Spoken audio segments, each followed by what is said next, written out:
ஒரு டைம் இந்த கேரளா சிக்கனை செஞ்சீங்கன்னா திரும்ப திரும்ப இதை தான் செய்வீங்க, அவ்வளோ ருசியாக இருக்கும். கடாய் காஞ்சதும் 2 பட்டை, 2 ஏலக்காய், 4 கிராம்பு, அரை டீஸ்பூன் சீரகம், அரை டீஸ்பூன் மிளகு, 1 டீஸ்பூன் சோம்பு சேர்த்து வறுத்துக்குங்க. துருவி வச்சிருக்கிற தேங்காய், கொஞ்சமாக கருகாப்பில். இப்போ இதை நல்லா செவக்க வறுத்துக்குங்க. வறுத்ததும் 2 டேபிள் ஸ்பூன் மல்லித்தூள், 1 டேபிள் ஸ்பூன் மிளகாய் தூள், 1 நிமிஷம் லோ ஃப்ளேமில் வறுத்துட்டு ஸ்டவ் ஆஃப் பண்ணி ஆற வச்சிருங்க. இப்போ இது கூட கொஞ்சம் தண்ணி ஊற்றி மையா அரைச்சிக்குங்க. கடாயில் தேங்காய் காஞ்சதும் கொஞ்சமாக கடுகு, அரை டீஸ்பூன் சோம்பு, நீலியாக வெட்டின 4 பெரிய வெங்காயம், 3 பச்சை மிளகா, கொஞ்சமாக கருகாப்பில் சேர்த்து கண்ணாடி பதம் வர வரையும் வதக்கிக்குங்க. வதங்கினதும் 2 டீஸ்பூன் இஞ்சி பூண்டு, 2 தக்காளி சேர்த்து பச்சை வாசம் போக வரையும் வதக்கிங்க. இப்போ இது கூட கழுவி வச்சிருக்கிற சிக்கனை சேர்த்து 2 நிமிஷம் வதக்கிக்கலாம்.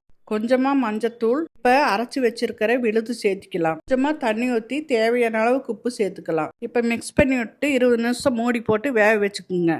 கருகாப்பில் சேர்த்து மிக்ஸ் பண்ணி எடுத்தீங்கன்னா ருசியான கேரளா சிக்கன் ரெடி. இந்த மாதிரி ரெசிபிஸ் பார்க்கறக்கு வேலு சமையலை ஃபாலோ பண்ணிக்கோங்க. மறக்காமல் ஷேர் பண்ணிவிட்டு சேவ் பண்ணி ட்ரை பண்ணி பாருங்கள்.